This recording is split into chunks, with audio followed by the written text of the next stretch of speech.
Hey, Warren. Hi. Let me unmute. Hey, Nicolas. Hey, how are you? Hello, Warren. How are you? Very good. Very good. Where are you these days? In Paris? Sounds gonna be right. Cool, cool. Are you in? I'm in Paris now. Are you in Paris now? Is that where you are? Paris? Okay. Yeah. Okay. Yeah.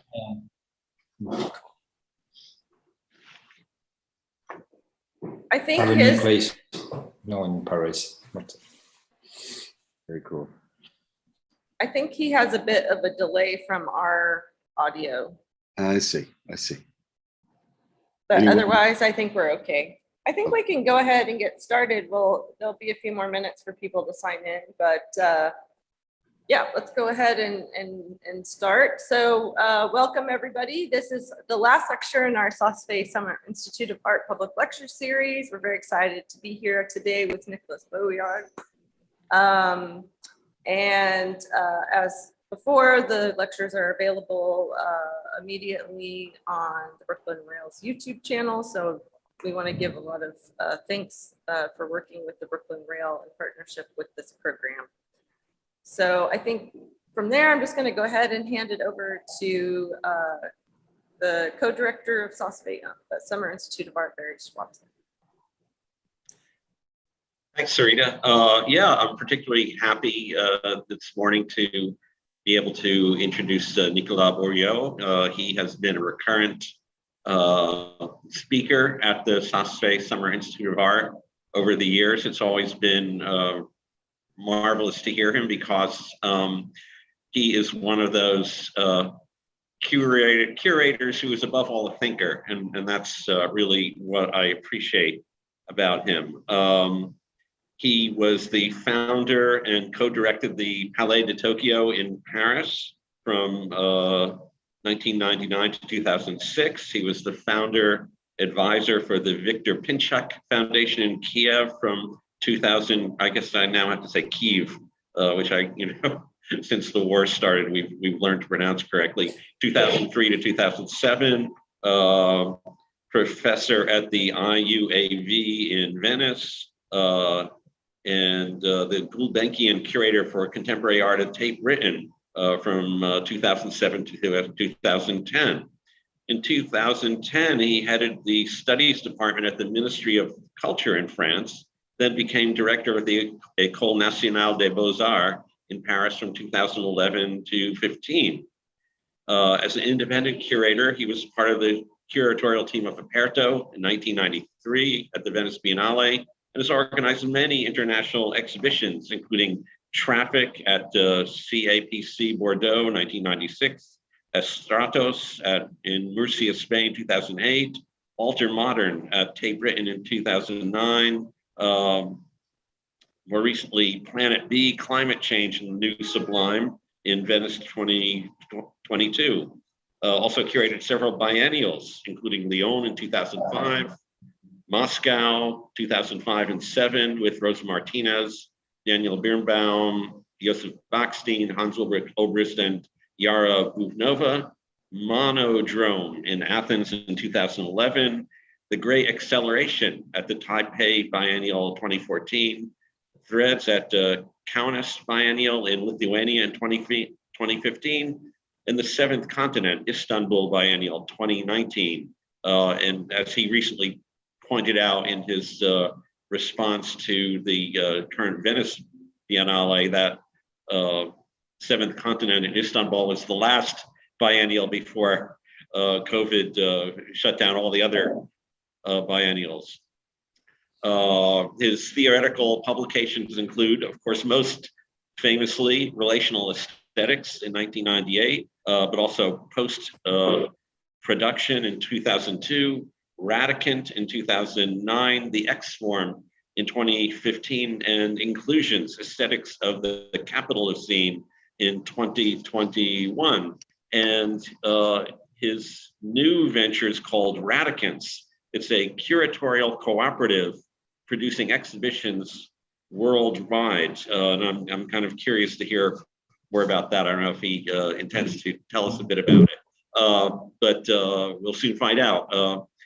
Thanks to again, everyone, for watching and listening. Here's Nicolas Bourriaud. Should I start? Yeah. Thank you, Barry. I hope you heard me well enough. Thank you, Barry, for this introduction. I'm happy to meet the Saas-Fee people again. Actually, last time was in Berlin, I think, a few years ago. It was always very, exciting intellectually, and lots of very interesting meetings. Unfortunately, being given the situation now, I'm here behind my computer, and it's not exactly what I prefer in life. I would have loved to be in New York with you, but well, let's cope with it. And so, trying to answer to the theme of this year's Saas-Fee session, I'm actually going to extract a few ideas from my last book, which is Inclusions, which is just going to be translated. It's translated, but it's going to be out in English very soon, I think, at Sternberg Press. And also my ongoing research. I'm going to talk a little bit about the last exhibition I did, which is currently visible in Venice till end of November, which is called Planet B, the climate change and the new sublime. But what I wanted to talk about today actually was I wanted to address specifically, the climate change and what it does to the arts. What exactly does Anthropocene means in terms of impact on the artist's gaze and ways of production? So I'm trying to define it first, the space-time of the Anthropocene. I'm going to make an attempt of a definition of it. And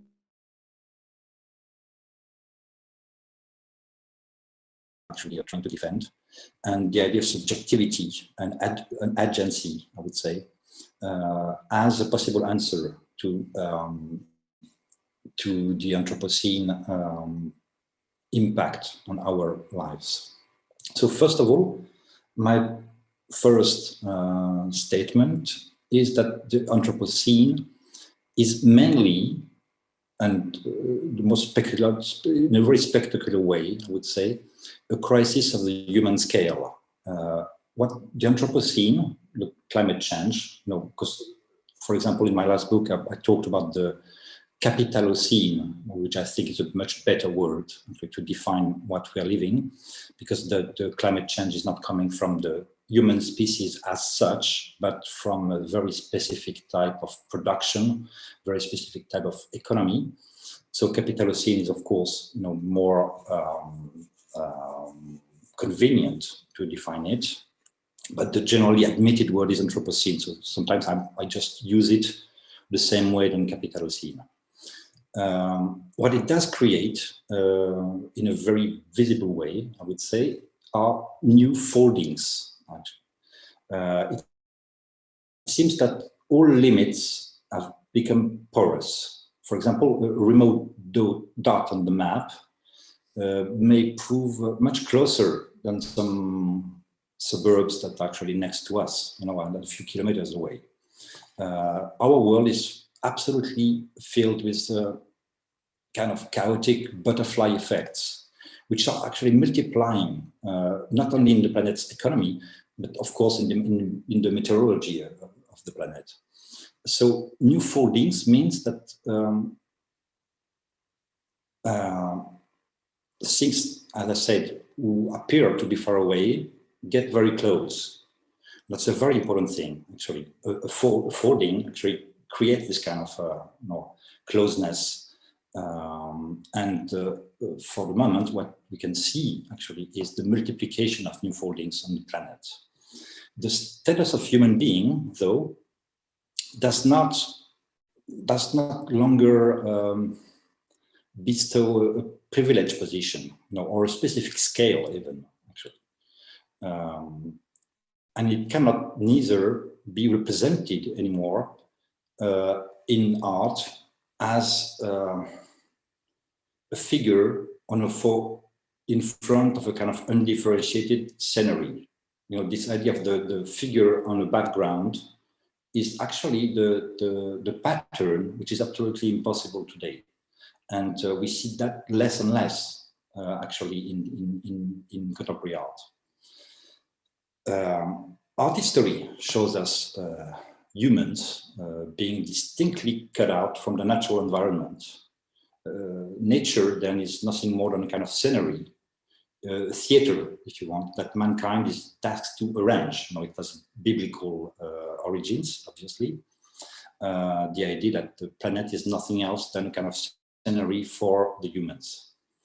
What we actually know now, and which is becoming more and more obvious, is that our body even is a sort of zoo. Actually, we have millions of bacteria and enzymes that which are at work daily. Actually, we are billions. We are a multiplicity.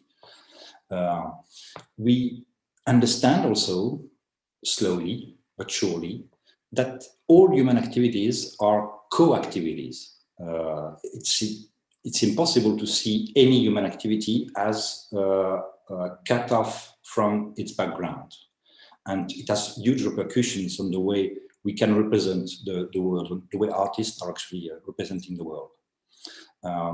Art becomes more and more a place where the human and the non-human intertwine in a productive way, which is a kind of showcasing of coactivity as such, I would say. Our age is not only the age of the coexistence of organic growth and digital development, which is really the background upon which we are actually evolving today. This kind of endless expansion of our lives under kind of software control, scientific fantasy of transhuman immortality translated into data. All this sharpens our proximity, the proximity between the living and the robotic, between the organic growth and the inert, I would say. And as for human relations, because we're going to talk about it today, they're actually proving more and more inseparable from distribution circuits and algorithms that reduce the human mass into data which is exploitable by the merchant system. This certainly is the newer element in the way we can envision humanity at the moment. It's data exploited. Contemporary art, to come back to it, represents a kind of passageway, I would say, between the human and the non-human. A space where the binary oppositions between subject and object, for example, are actually dissolving. Not to talk about nature and culture, which is obviously today something we really get away from.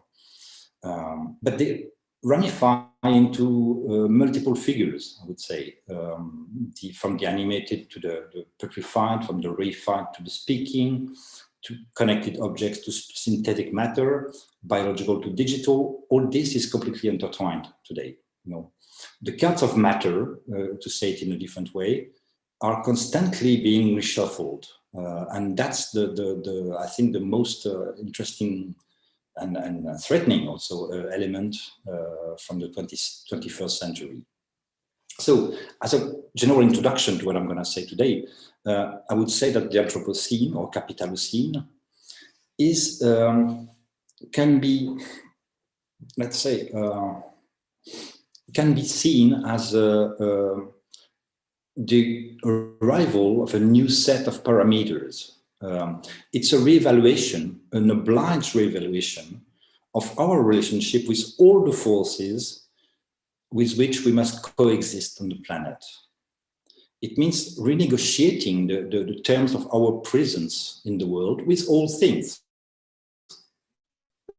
Things meaning absolutely nothing, actually. All the elements which are actually here, all the elements which is the living, as well as our own technological creations. So this is the complexity we are going to deal with. I would even say that there might be a new political coalition between the individual, the citizen, and a new subordinate class constituted by animals, vegetation, minerals, and atmosphere, all imperiled and by a techno-industrial system, which is now clearly detached from civil society, which is out of control of the political. And that's the main element that brings the Anthropocene, I would say. So let's get really to the point. And let's try to define what is the space-time of the Anthropocene, of the Capitalocene. I would say first that there are two elements which are very important. I was talking about new foldings. I'm going to develop that by mentioning two notions which are very important, which are the notion of distance and the notion of feedback. First, the Capitalocene reinforces the global proximity, which is generated first by capitalism. It reinforces this proximity on not only an atmospheric level and geological level, of course, but in many other aspects. In this respect, the term, that's why the term Capitalocene, which was proposed by Andreas Malm in the 2000s, is preferable to Anthropocene, which was proposed by Andreas Crutzen in 2002. So promiscuity first creates a strange landscape of loops. We are actually, the loop might be the dominant pattern today. Let's go back a little bit into history. 20 years ago, what was called the mad cow crisis was created. It was actually a huge event, a very global event. The mad cow disease was created by the fact that the cows were actually given cows as food, actually. Cows eating cows. This is a loop, absolutely a loop. A bit later, maybe 10 years later, another loop modified deeply also the economics, which is the pattern of the Ponzi scheme, actually, which is money, generating debt, generating money. Another loop that was part of the 2000 crisis, actually, 2008 crisis. This multiplication of loops in our societies, which main actually example would be the multiple occurrences of money generating money and never getting out of this sphere. It's what Lévi-Strauss, the anthropologist Claude Lévi-Strauss, called the self-colonization of the human species by itself, actually. This is what I wanted to talk about in the next minutes, because the major issue that we can see not only everywhere on the planet in very specific places, but especially in contemporary art, is the possibility for an outside. Is there an outside? Are there outdoors? Actually, this claustrophobic feeling that we actually have today generates a relationship to time, space-time, which is entirely different from the one we had in the 20th century, for example. There's no great outside. And for example, philosophical movements in the last 20 years, like object-oriented ontology, for example, also called speculative realism, was a kind of quest for the great outside, for an outdoor for human species tired of itself, in a way. It translates also with the idea of looking for interlocutors. Who are the artists talking to, actually? And many artists today have a different approach of it than which is not obvious anymore, actually, like it was in the 90s, for example. But I would actually start with a quotation from Abivar Burg, the great art historian from the early 20th century, who actually had a very long stay in a Hopi reserve in, I think it was in Arizona, I don't remember. I think it was Arizona, at the end of 19th century. And he actually went back with a very different optics upon history of art. And I wanted to quote these few lines from the lecture he did 20 or 30 years later in Europe about the ritual of the snake practiced by the Hopi Indians. Aby Warburg wrote, I quote, "Telegraph and telephone are destroying the cosmos, but myth and symbols, in attempting to establish spiritual bonds between man and the outside world, create space for devotion and scope for reason, which are destroyed by the instantaneous electrical contact." So just replace cell phone and computers with telegraph and telephone, and it's much more speaking actually. But the idea, which is developed by Warburg, is related to the notion of distance. And my theory is actually that distance is actually vanishing. Distance is disappearing. These new foldings I was talking about, abolish distance today. And many of the issues artists are dealing with in terms of composition, in terms of production, is linked with that, with the disappearance of distance. But I will develop that a bit later. This idea developed by Aby Warburg is inseparable from his conception of the artwork as a signal. For him, every artwork is an emission that holds the distance of time according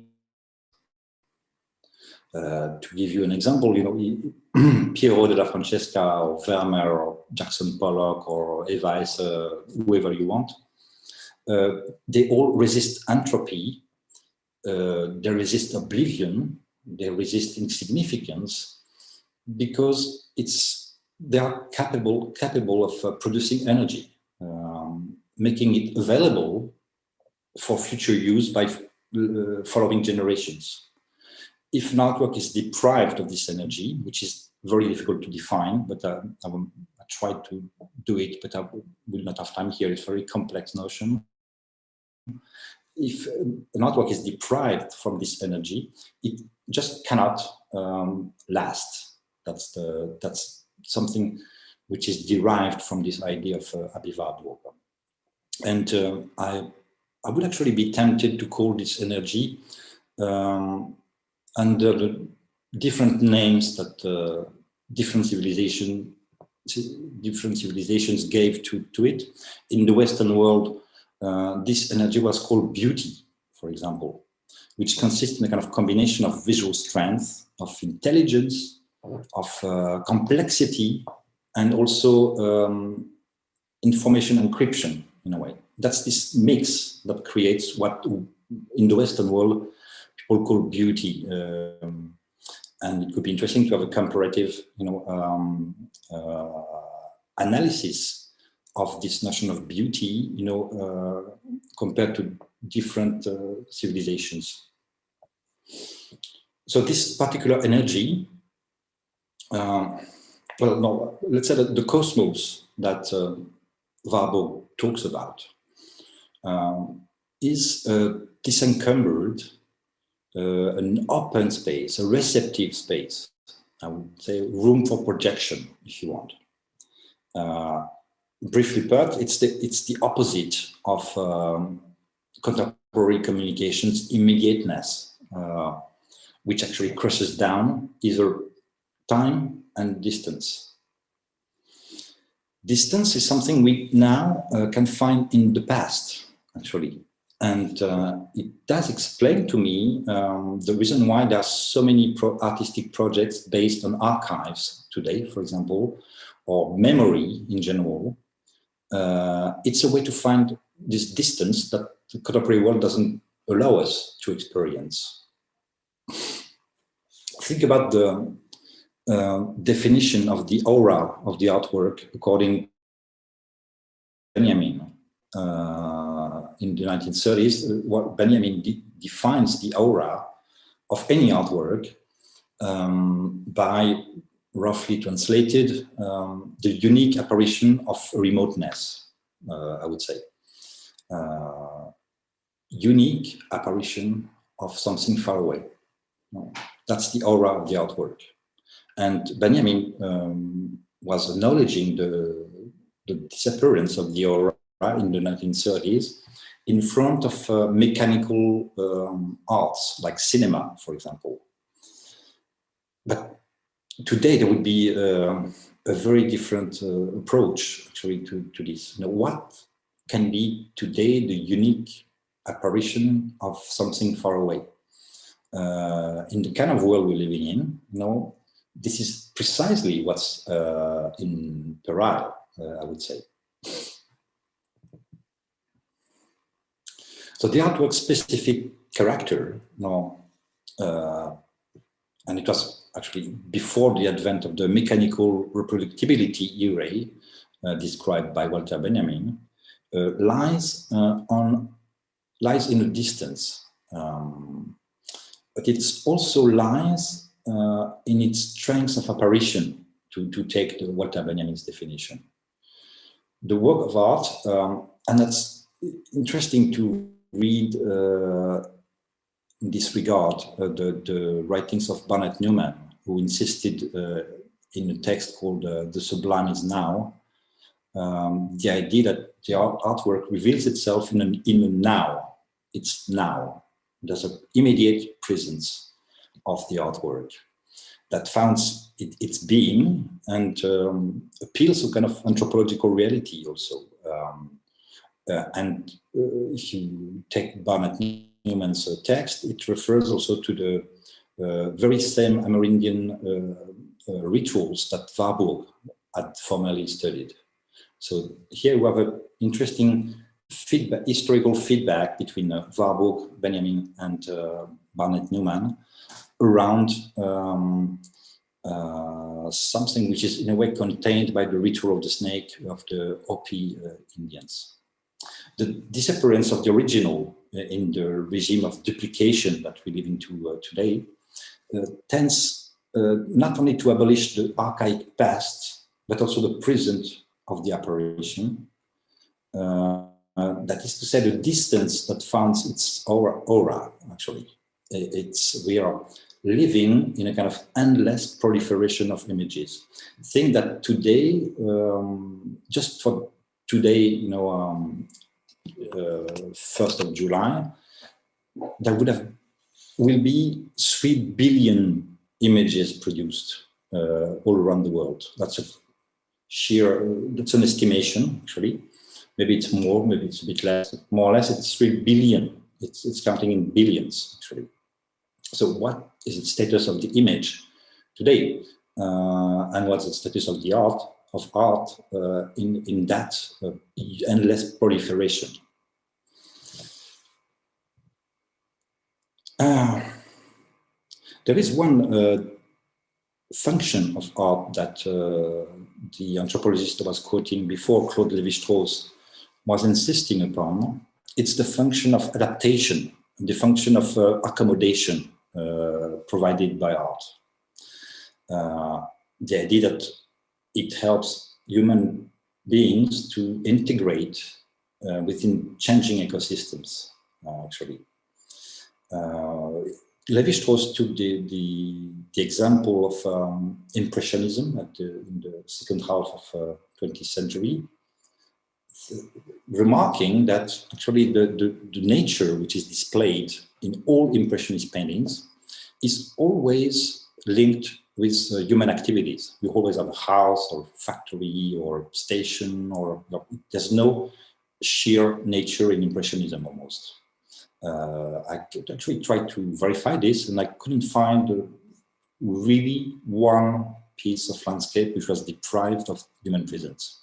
And according to Lévi-Strauss, in a kind of anthropological commentary on Impressionist painting, it was a way to accustom us, human beings, to suburban environments where you have constructions, where you have bits of landscapes, where humans are always nearby, actually. And some of Pissarro paintings, for example, look like they are pure landscape, but you have a factory chimney at the very bottom of it.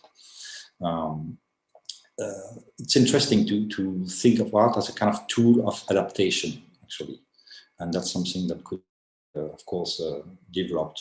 I'm working actually at the moment on the writings of Charles Darwin, who actually demonstrated the adaptation capacities of many animal species confronted with new environments. And art, it constitutes a sensible interface between the human body and the outside world, could be considered as adapting in our place, in a way, and as a real tool for adaptation. You know,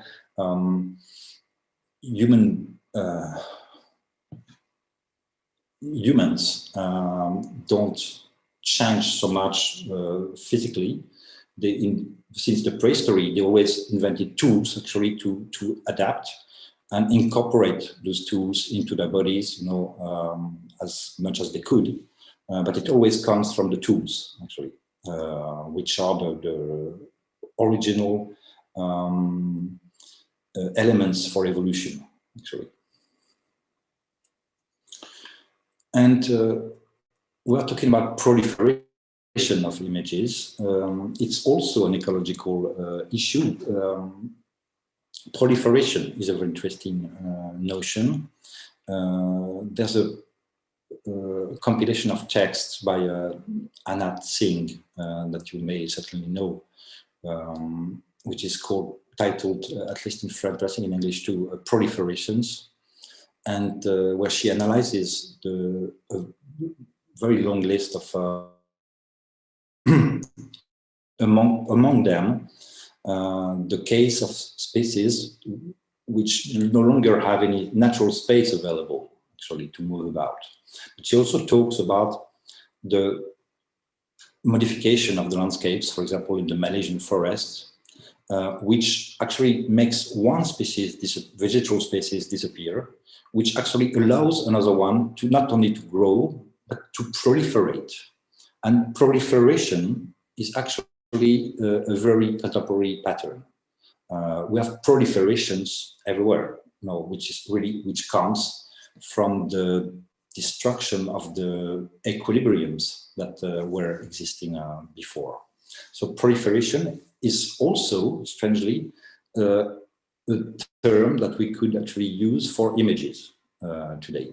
And with absolutely no doubt, we have a proliferation of images. What can we deduce from it? How can we analyze it? It's another question.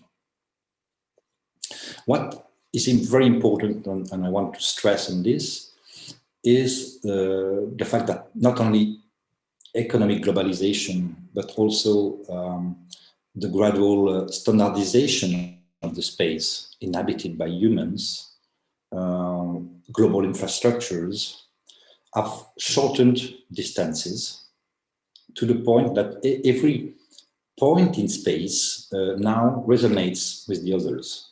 We have seen that very clearly and been proved that by the pandemic, actually, the COVID-19 crisis, shows how the world has become a kind of echo chamber where no dot on Earth can be isolated from the others. And this is actually something very new, a thing that only in the last year of the 20th century, there was still, I think it's 2 spots which were not still cartographed. There were blank spaces on the map which the last one was in Borneo, actually the very middle of Borneo. It has not been cartographed till 2001, I think.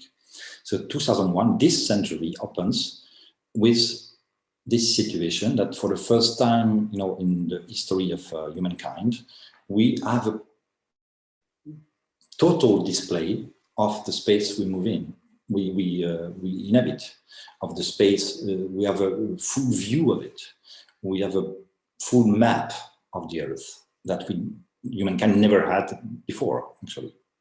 So this has huge repercussions, and obviously we are living into those repercussions.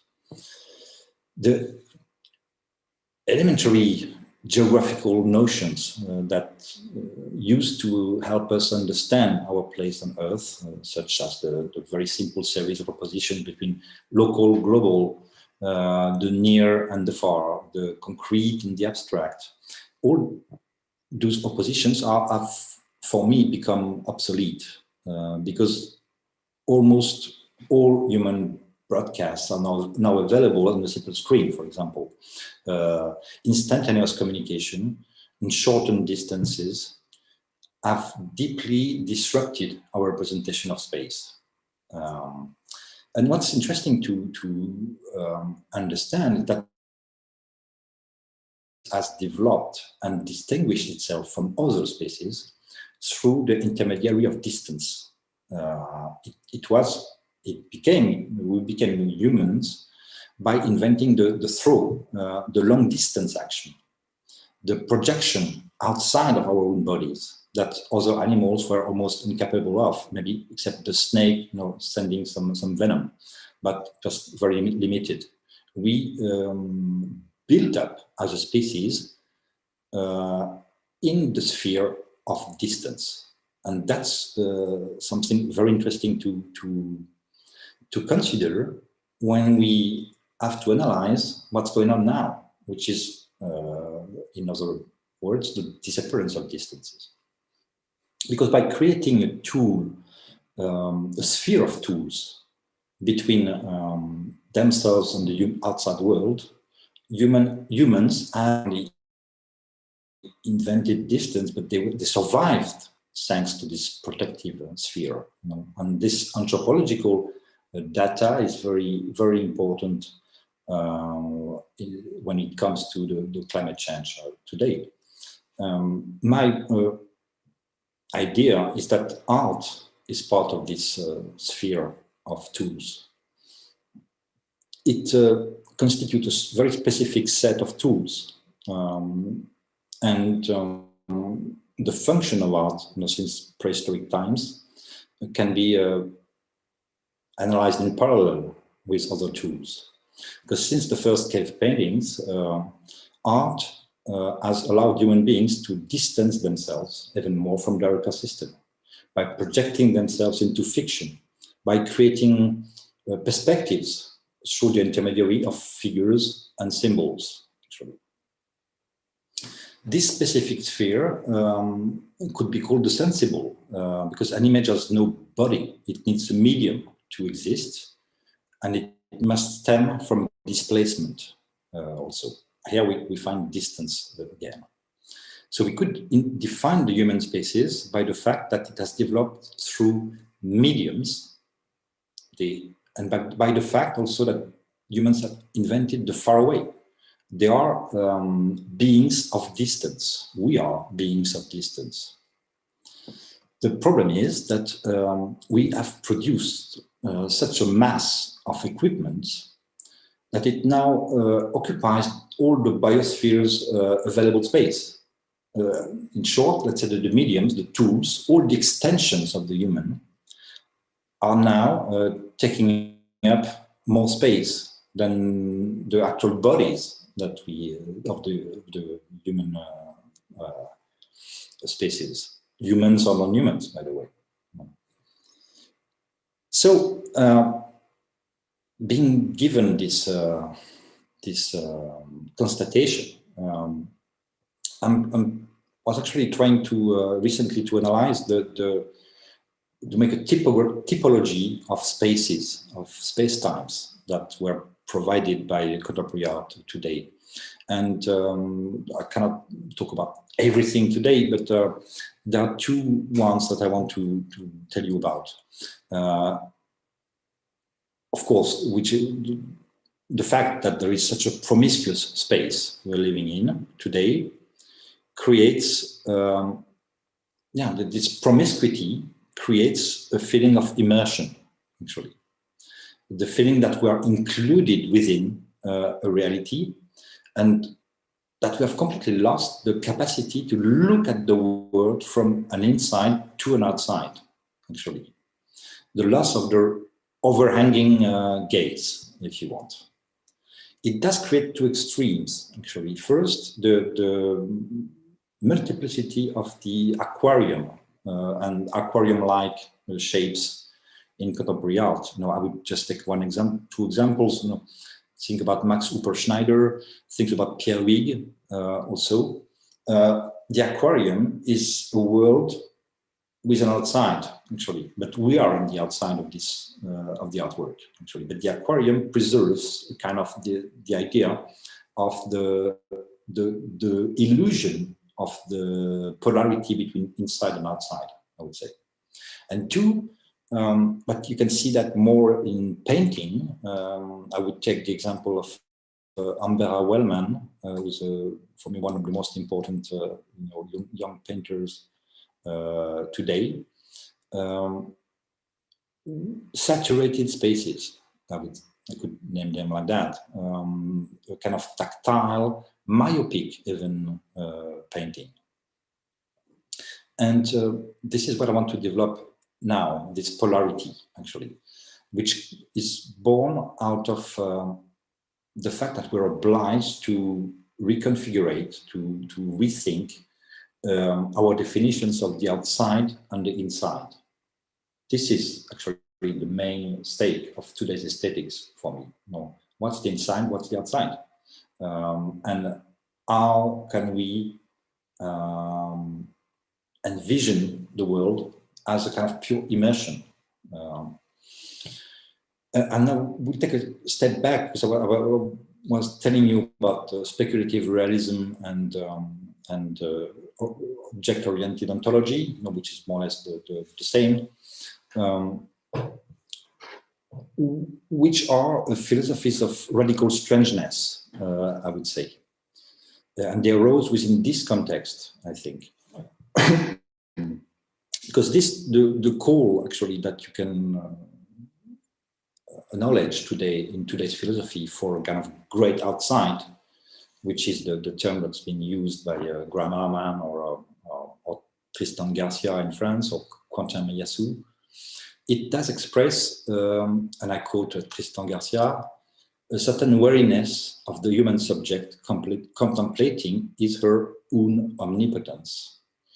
As if, end of quote, as if human subjectivity had exhausted itself in cultural, economic, and existential loops that offer only glimpses of its own deformed reflection, which is the image of a species, the human species, which is now totally infeudated to its own technical power, actually.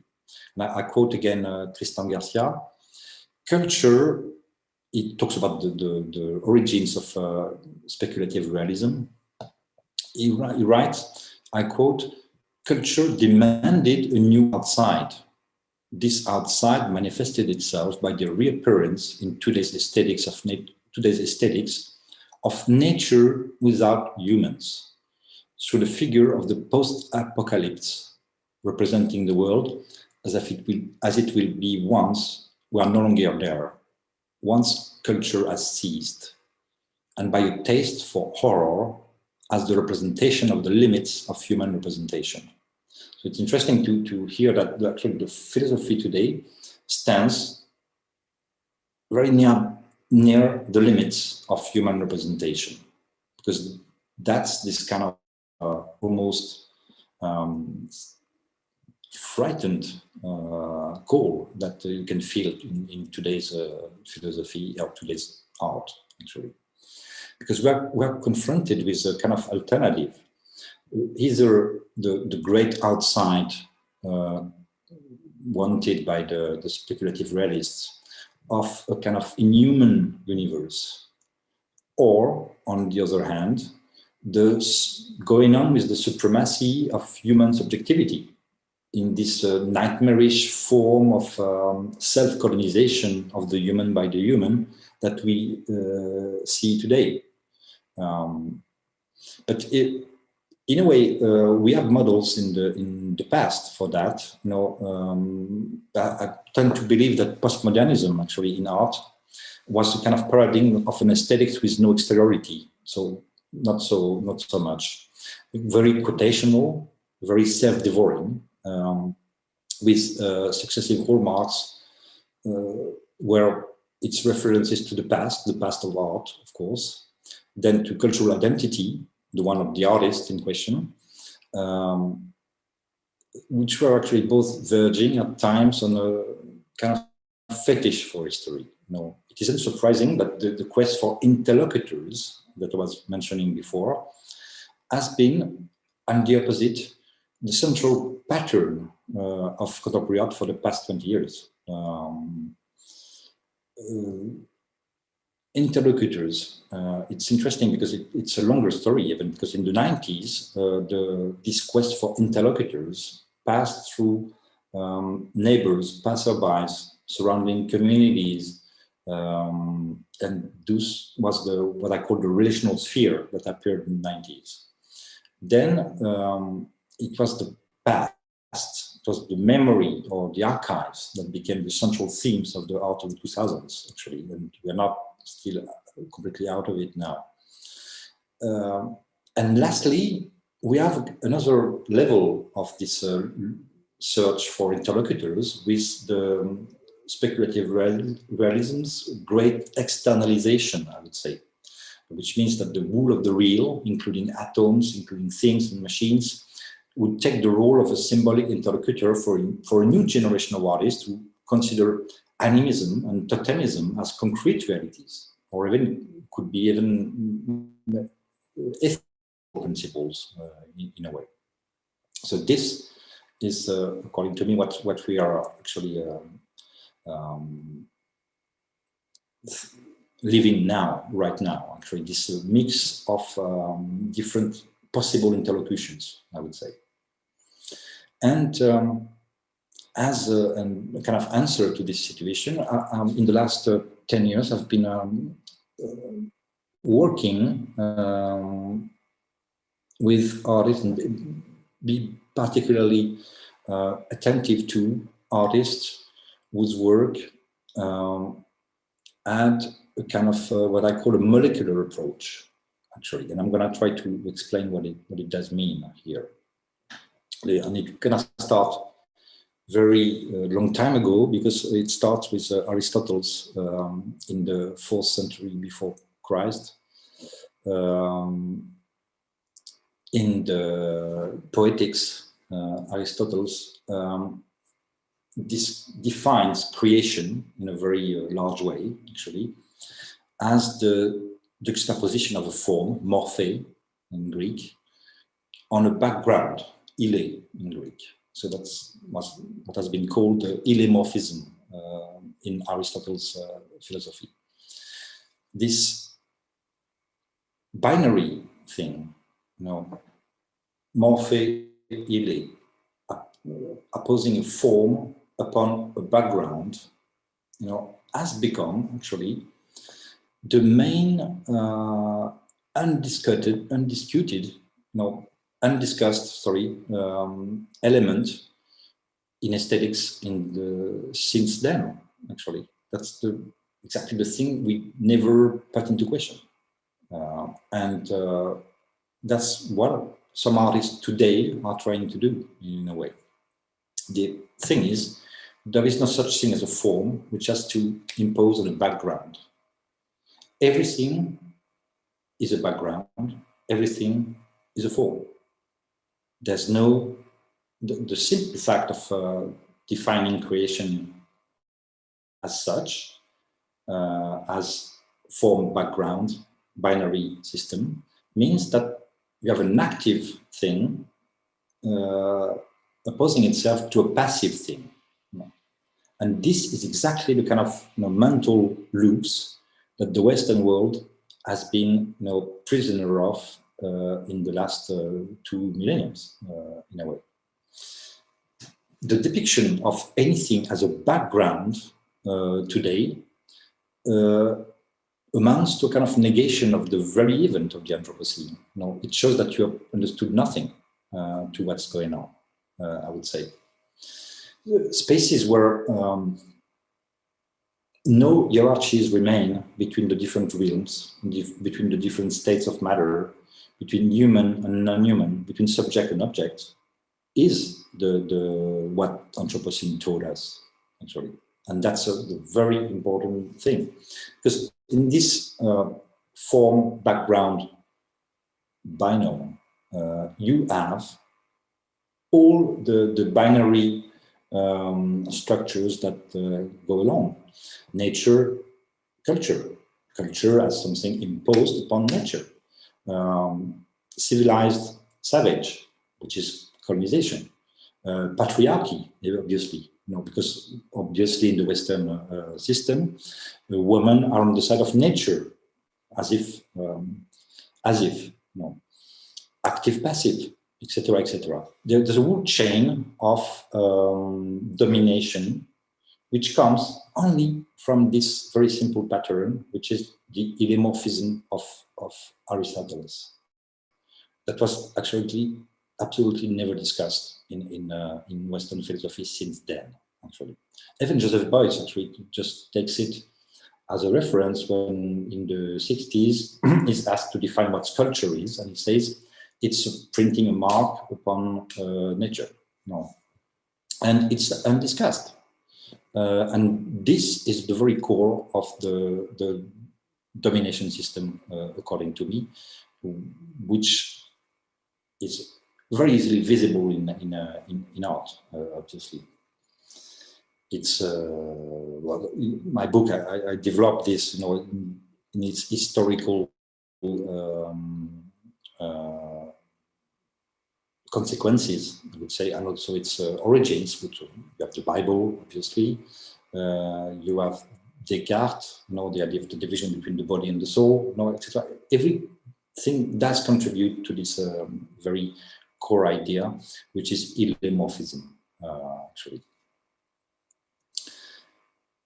That's why when I say that some artists are actually trying to get out of this mental sphere, I can quote Pierre Rigue that I already mentioned, saying, "I'm interested in letting," I quote, "I'm interested in letting, in a certain way, self-organizing systems try either to find or to not find a symbiosis. I try my best not to intervene within it." So art, I was talking about the format of the aquarium, this is where life develops, actually. And as there's an inside and an outside, which is clearly defined, it isolates art from the world in a way to allow some processes to occur and some physical, chemical characteristics to develop.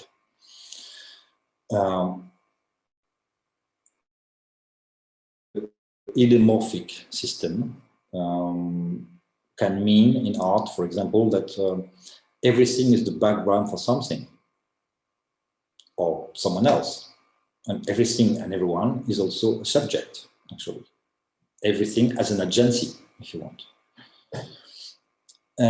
I recently read a quotation by Rossi Braidotti, who goes into that very direction.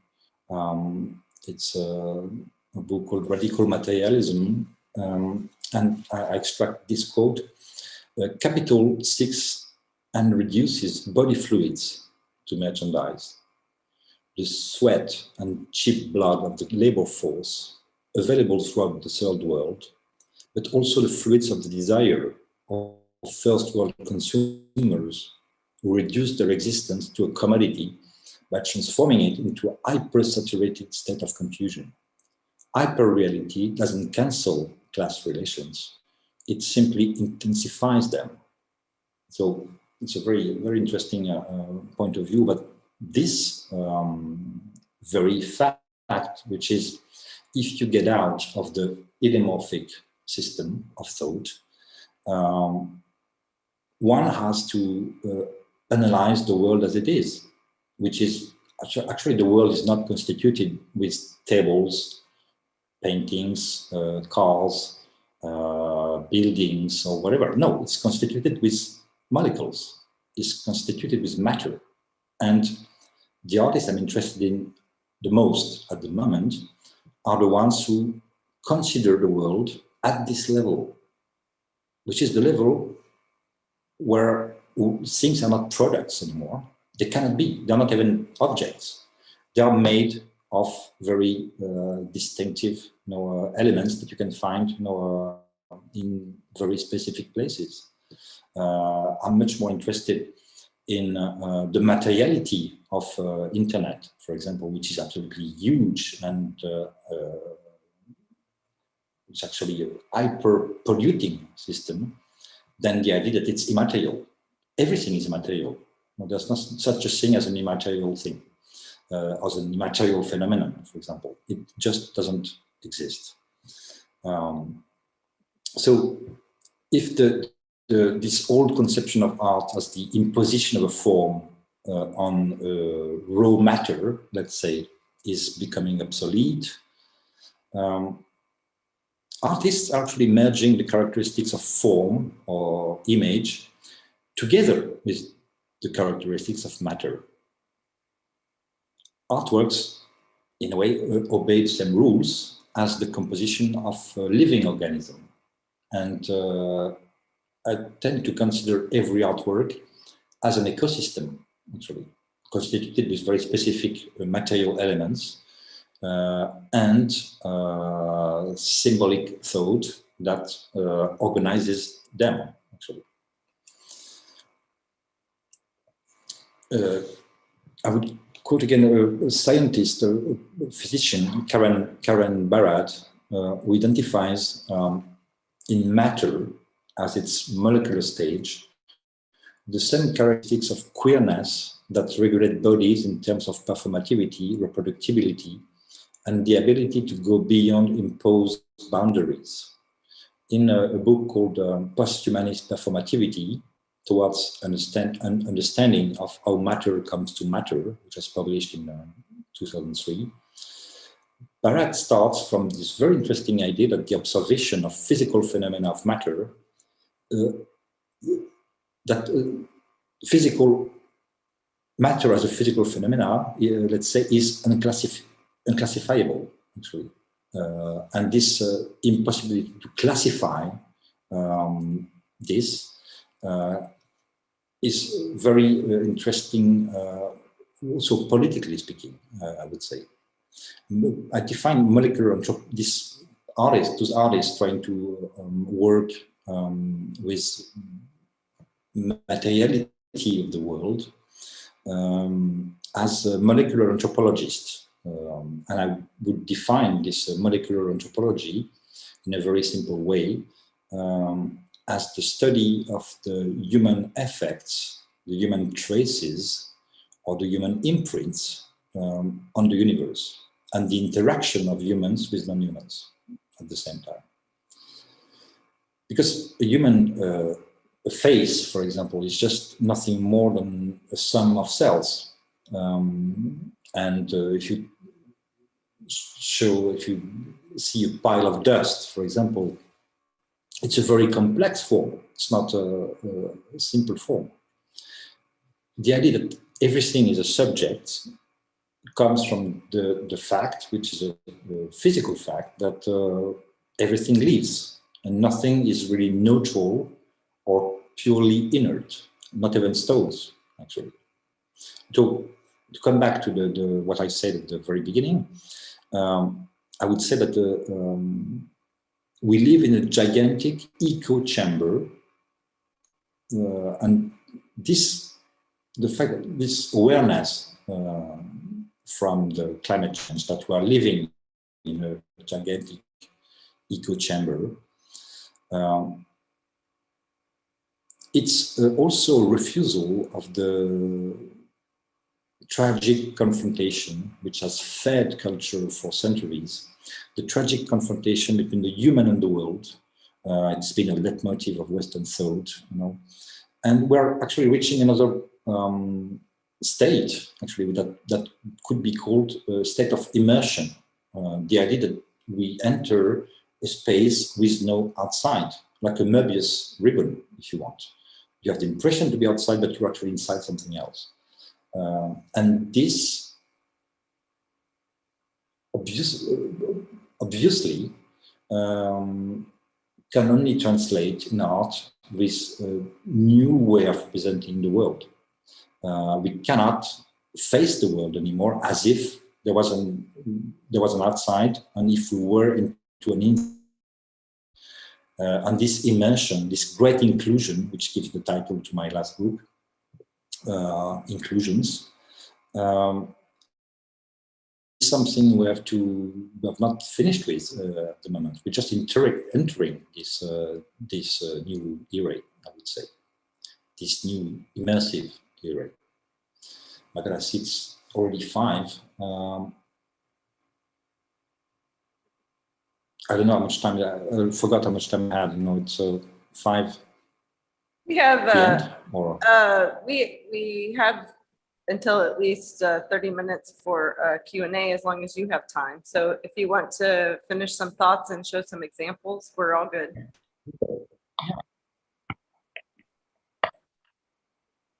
Yeah, I just didn't have the time to talk about the very notion of agency, but you know what, we can now.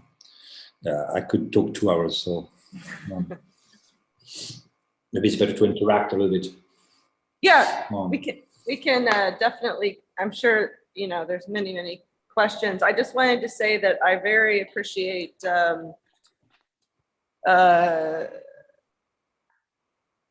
talk on its own, for sure, but one of the things that it does for us is start to connect like so many dots of discussions that we've had over the last week and a half. So whether it's like talking about entropy or medium or, you know, all of these different things. So thank you for all of that. So we can go ahead and take some questions, both from our immediate audience and also from Zoom, if anybody has any questions, and just start to raise your hands.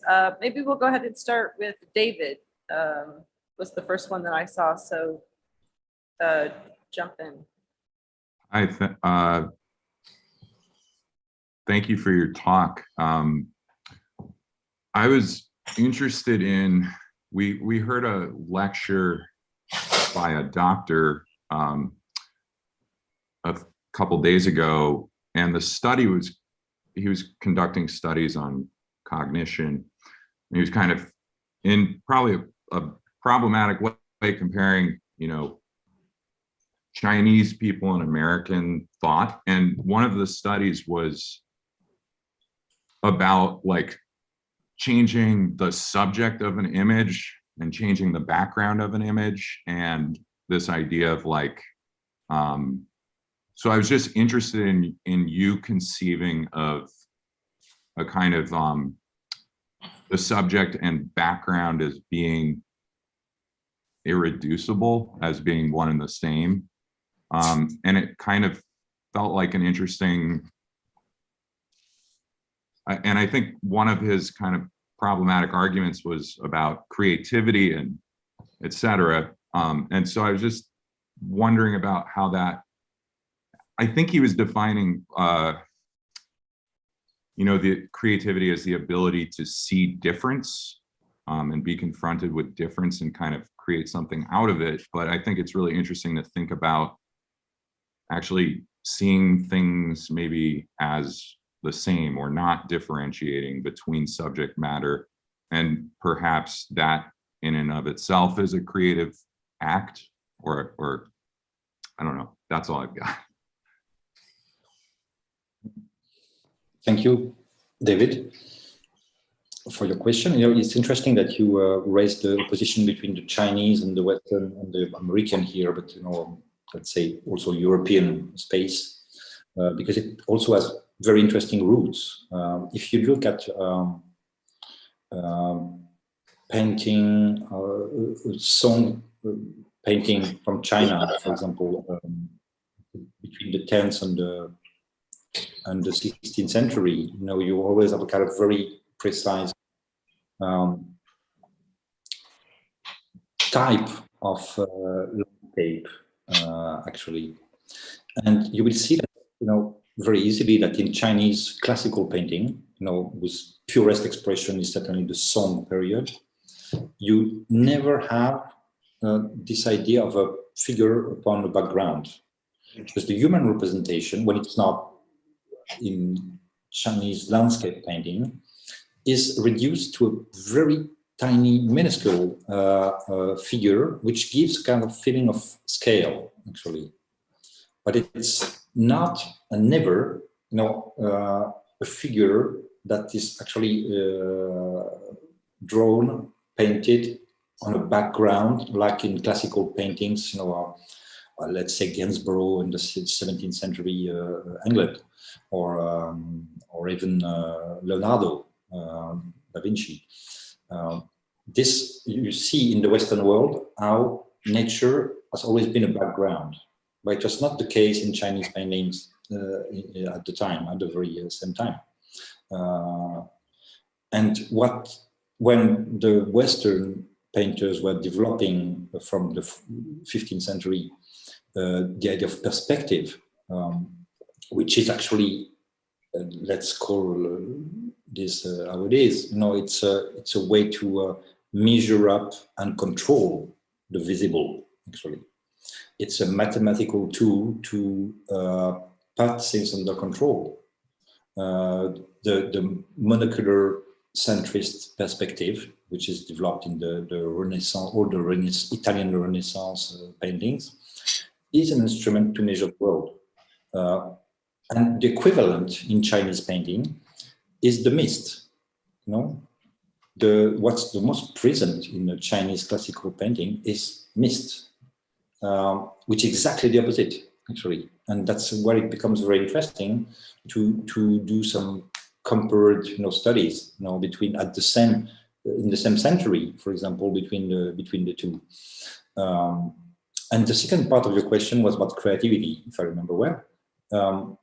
The problem is that I have no clue what creativity is, actually. How can I define what's not expected? Because creativity is creating something that is not expected. Otherwise, it's not creativity. It's just applying to something, responding to a demand, I would say. I would just quote Jean-Luc Godard, the movie maker. It sums up what I think about it in a way. He was saying, culture is the rule, art is the exception. And that's what I think about creativity, whatever you want. Great, thank you. And thanks for that question, David. It definitely crossed my mind as well during that discussion. I think the next person was Siege and Clarissa. Yes, hi. Thank you so much for your conversation. Specifically, I thought the concept of enfolding was really interesting, of like reducing the distance between people in certain environments. And on this topic of enfolding and environmental art and curating, I'm curious what you think about like practical issues of waste. So for instance, Olafur Eliasson's Ice Watch from a few years ago got really critiqued because it was like a huge carbon footprint moving all the glaciers from wherever they were into the city. And so what standards do you think art should be held to as far as like sustainable practices go when the work is specifically about environmental catastrophe?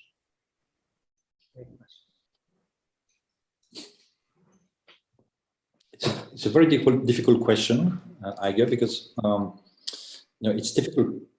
Well, I always try not to be normative actually. And my job is not to be normative, to impose norms, actually.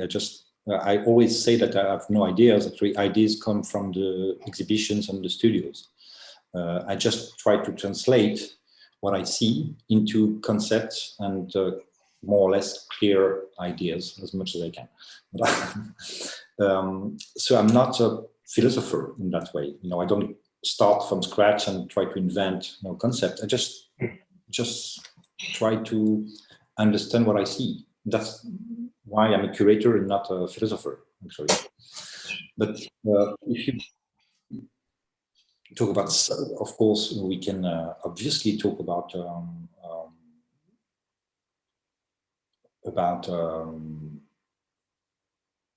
what has to be done in terms of sustainability today in the art. There are many ways to approach it. You can talk about recycling, and it's very interesting to see how there's an history of recycling in art. For example, in the last 50 years, it's become almost prominent, actually. You know, I always tend to say that you have two extremes, two poles. One is the luxury item on one hand, and the other one is the artwork. For me, they are absolutely not in the same sphere. No. And that's how also we have to see things. There's no such thing as waste in nature. It doesn't exist. No, that's what we have to think about. No, what's waste in nature? Nothing. No, we invented waste. No, we human beings, and that's very interesting because we actually are inventing things which are. There's this very interesting anthropologist called Mary Douglas, who wrote a book about about dirt, about the use of I don't remember the English term actually, and kind of it will come back. But anyway, she defines dirt as something which is not at its place, and that's fascinating because that's exactly what how art could be defined to. Art is what is not at its place. If you take the Marcel Duchamp's ready-made, for example, it's just taken from one place and put into another place. You have the bottle rack coming from the shop to the gallery. It's the definition of something which is not at its place. But according to the anthropologist Mary Douglas, this is dirt. And that's really fascinating. That's why I come back to what I said. You have two poles, artwork and luxury item. Great, thank you. Ash, I think is the next person. Hello. Thank you. Answered the question. Yeah, thank you so much for your talk. That's great and very interesting. I had a question about the ways in which some of the claims that you make in like defining our contemporary world end up potentially like creating a label that maybe not everyone applies to, or like thinking about the like simultaneous differences of layers that exist at the same time. Because for example, like a lot of what you speak of in terms of like the eradication of distance and the very specific type of like, I don't know, interconnectedness of everything often applies more to Western people than it does to everyone else in the world. And I guess like, of course, everywhere else in the world, there is an interweaving of corporate interests and other different kind of like systems of butterfly effects that are happening. But like, I don't know, most of the world's passports only have like a handful of countries in the world where they actually can go without a visa. Whereas like the Western world only has a handful of countries where you do need a visa. And also like, that's actually becoming worse in a lot of ways. And like, especially since the pandemic, it's so hard for most people in the world to actually be able to like move anywhere or go anywhere. And also with the rise of like the right and like the ways that borders are being closed. So like, I think that's something that I'm curious about, is just like, how does the things that you are describing are true, but they're also not true. So how are like the truth of it and the untruth of it conflict or come together or reside next to each other, or like, are they in friction, or how do they kind of like occupy the same time? And I guess one other question or other point on that is also like the idea of departure, or the like inability to think of an escape or an outside or an exteriority. It's not that like Afrofuturism is new, but I guess it's had like a reawakening in a lot of ways. And so much, I feel like so much of Afrofuturism is kind of based on like an escape or a departure or an outside, and so much of like, I don't know, Sun Ra and Space is the Place and etc. has this very specific drive towards defining a conception of exteriority and specifically producing a new imaginative possibility for what an outside could be. So I'm wondering, yeah, how your idea of exteriority also comes to terms with that. So sorry, those are two big questions, but maybe they're related in a way. Thank you. Yeah, there are four big questions at least. No. Sorry. More than that. But I answer the bigger one, the biggest one for first. You know, what's really important is that, because I didn't have time to talk about it, but you know, I'm trying in my recent work to address contemporary art, you know, with me the knowledge of anthropology, and anthropology which is actually not the anthropology of 20th century, but the most recent developments of it, which concern as much not the humans than the non-humans, actually. Saying that, that's why I developed in my last book, Inclusions, a theory, which is actually a vernacular theory from Polynesia, which is the theory of the mana. And it's interesting because it starts from Polynesia, and it was actually part of the studies of very important anthropologist in France called Marcel Mauss, who was actually more or less the totem of Claude Lévi-Strauss. And in Marcel Mauss' book, which is published in 1910 or something like that, about which is about, and it was very interesting because it was using local concepts, actually. Was not trying to put Western concepts upon, you know, Polynesian thinking, which for me was quite very original at the time, actually. So among those concepts, you find the idea of mana. And mana for the Polynesians is either a certain type of objects or a special power of those objects, a kind of fluid that they generate, I would say. And it's very difficult to describe. But Marcel Mauss gets into it, and actually, you know, when he describes it, my first thought was, but exactly what art is, actually. It's absolutely what art is. It's a class of objects. It's a property, a quality, a specific quality of those objects.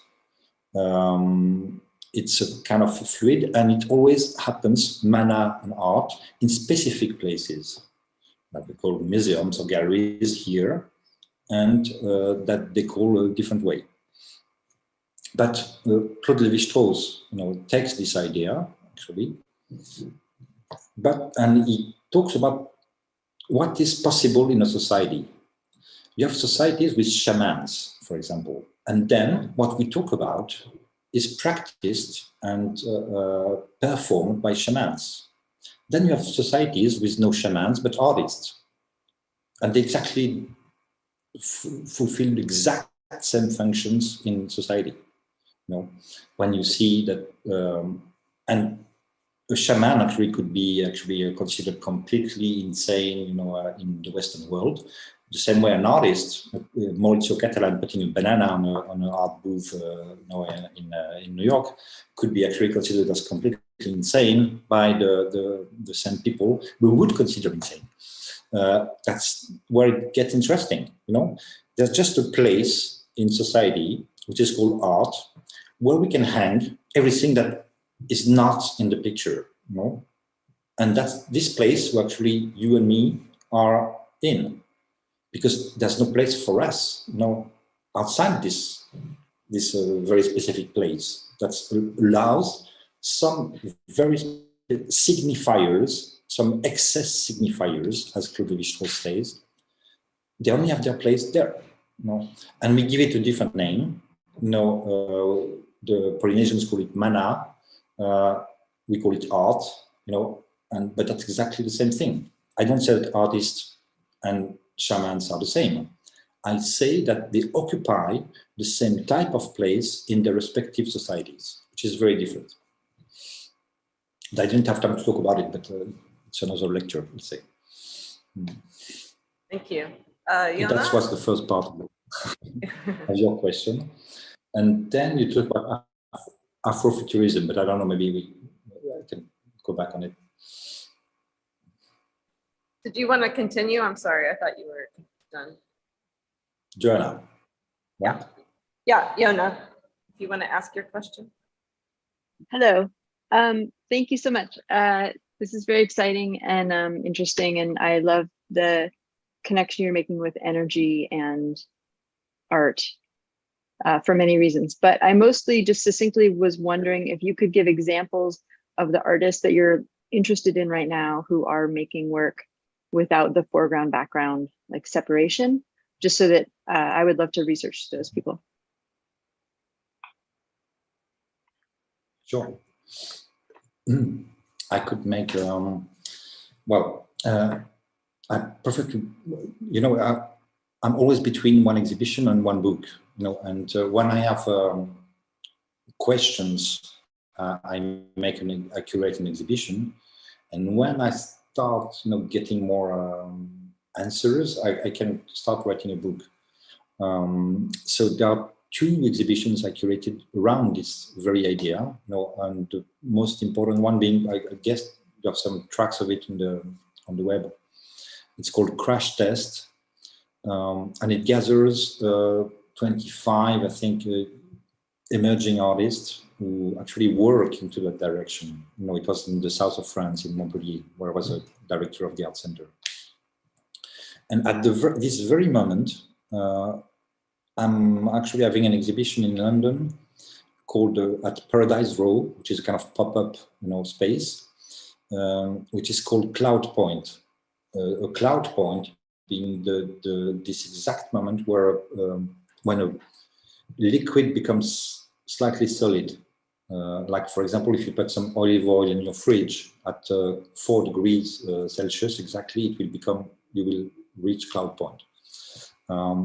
And it's another exhibition with other emerging artists, who are, representing phenomena of trying to represent the world through coagulations or solidifications of liquids, but they are really putting liquids and its different states, at the core of their work. And liquids, as we know, it's not a neutral thing. I guess you have heard about Astrid Neemani's theories about hydrofeminism, for example, which were one of the inspirations for this show. I think it's another way to talk about the world, to talk about politics, is to go to the truth of it, which is how we exploit matter, how it's distributed, how it's sold, how it's allowed to, how you get access to matter, etc., etc.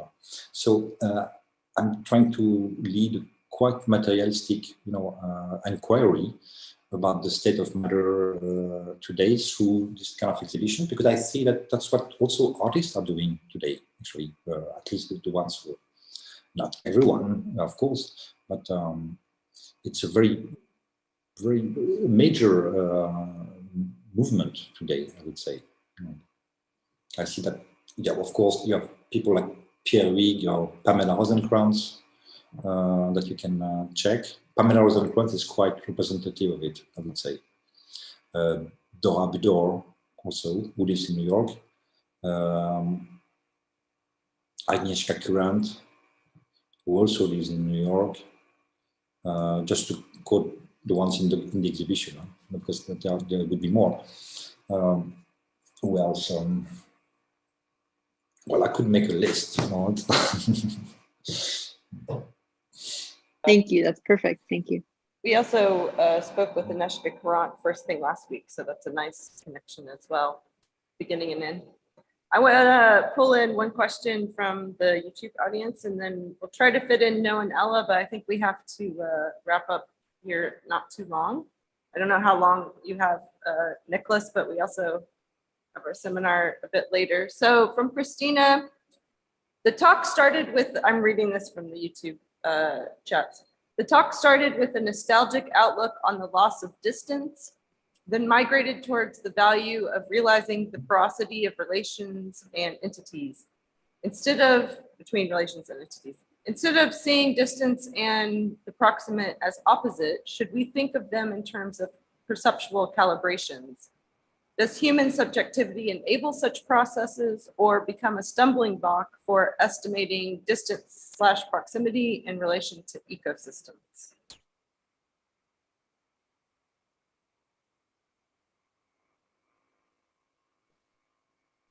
Yeah.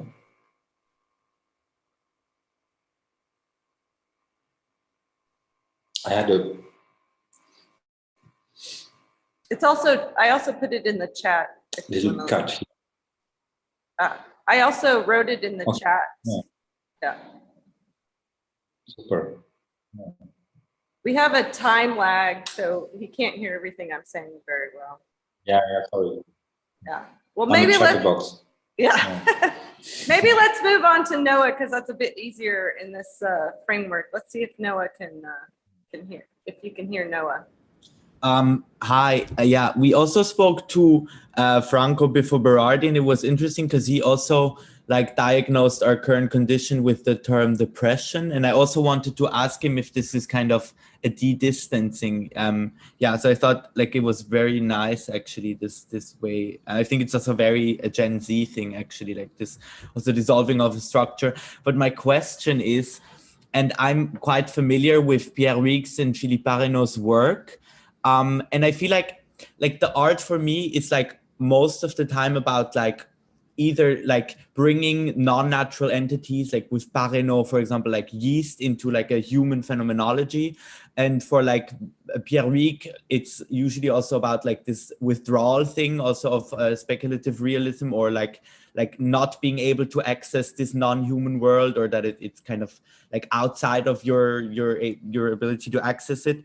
But then again, if you think through it through speculative realism terms, this is obviously an ontological quality of all artworks. And I just wonder, why is there this need to produce those massive, huge, also bit testosterone loaded installations, when this is actually quality that you have in the smallest piece of artwork in a way, just and also in curatorial texts about them. I think they weren't written by you, but it's a lot about tricking also then the viewer into believing that this is actually an alien brain or something like that. And I think there's also a danger of kind of bringing it into this a Disney fantasy land of ooh, this is now this alien. And I don't know, I think it's just in terms of the ontology of it and it's kind of marketing, it's just there seems to be it's not, it doesn't seem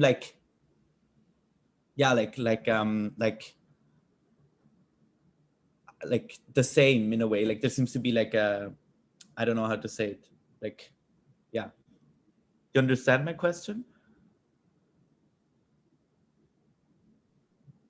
There was a little bit of sound problems, but I will try to sum it up.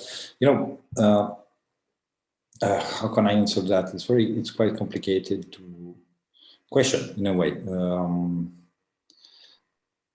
The same way that Tristan Garcia was saying that one of the logical endings of speculative realism was horror movies in a way, or Lovecraft, as a kind of new inspiration for philosophy. There's spectacle in this, obviously. In the presentation, it's very easy to get into spectacle, and to insist sometimes too much on the spectacular aspect of what you're showing. So it's part of the history of representations, and it's not necessarily a huge flow. It can also be an element of a vocabulary.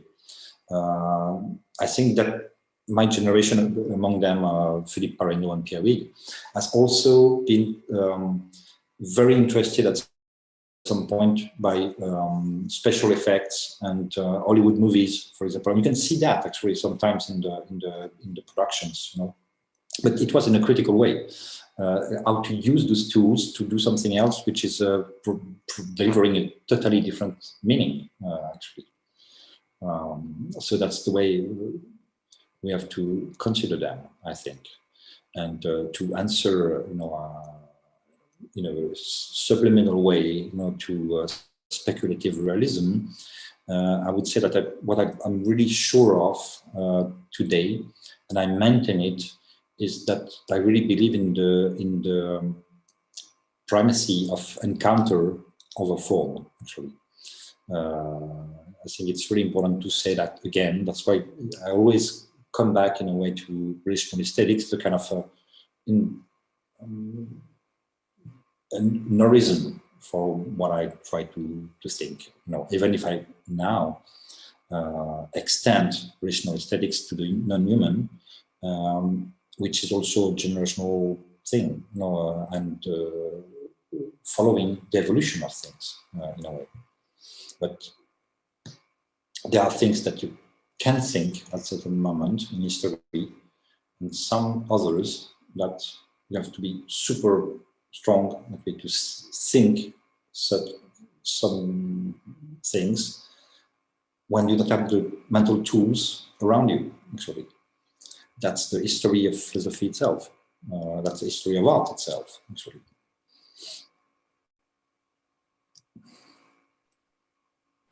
Thank you. Ella, are you there to ask a question? Yeah, hi. Sorry, my camera's not working. Thank you so much for this talk. I just had a kind of shorter question. I'm just curious what your thoughts are on de-distancing as it relates to language, and how translation and how it's aided by machines, and also like the edgelessness, and how that relates to language, which often becomes like a boundary around things. Thank you. The sound is not great. So is your question about translation, right? It was a question about de-distancing in Because the role of language in de-distancing. We can type it in the chat too, if that's easier. If you can pull up your chat, we can type questions in the chat if that's easier. I can try to answer a bit blindly, and then Ella can tell me if I answered correctly, at least the right question. I don't make such a difference between written language and visual language. Actually, never forget that they have their origins in the same place. Actually, the invention of writing, as most of the specialists, admit that it should be around 12,000 years before our times. There was a kind of indistinct mix between figuration and symbolization. So between the visual aspect of writing and the scriptural aspect of writing. You can find that in the Chinese calligrams, for example. Actually, the Chinese exactly went into the opposite direction, which is very interesting. But the cuneiform writing of the Mesopotamians, especially the Sumerians, became actually the syllable of that became actually the European alphabet. And then on the other side, you have calligrams. You have more visual way of writing, which actually creates two different frames of mind. Roland Barthes used to say that language is fascist because it obliges you to say, actually. The problem is that we are all framed in constraints. Actually, in French, there are things I cannot express because the words don't fit. Actually, we have notions which are not translatable from the French to English, for example. And it's the same with every language in the world. So we have to learn that we're actually the prisoners of a verbal system, which allows us to say things and impeaches us to say others. And that's the same for every language. There's no universal language that will express everything. And then you have my favorite language, which is translation. No, because with translation, you're obliged actually to think the language of the other. You're obliged to adapt, to adjust, to modify, to poeticize sometimes the expressions. And I think that's the most common language in the world today is translation. And it creates very interesting things. Try to, for example, translate user's manual of a vacuum cleaner made in Indonesia into English through Google, actually. And it becomes a poetry, because it's completely crazy the way it's translated. And misunderstandings are maybe a kind of a linguistic poetry of our times in a way. Misunderstandings are overrated, because they're very creative. Thanks, love that. We have one last question here. We're curious about what are the drawings behind in your background?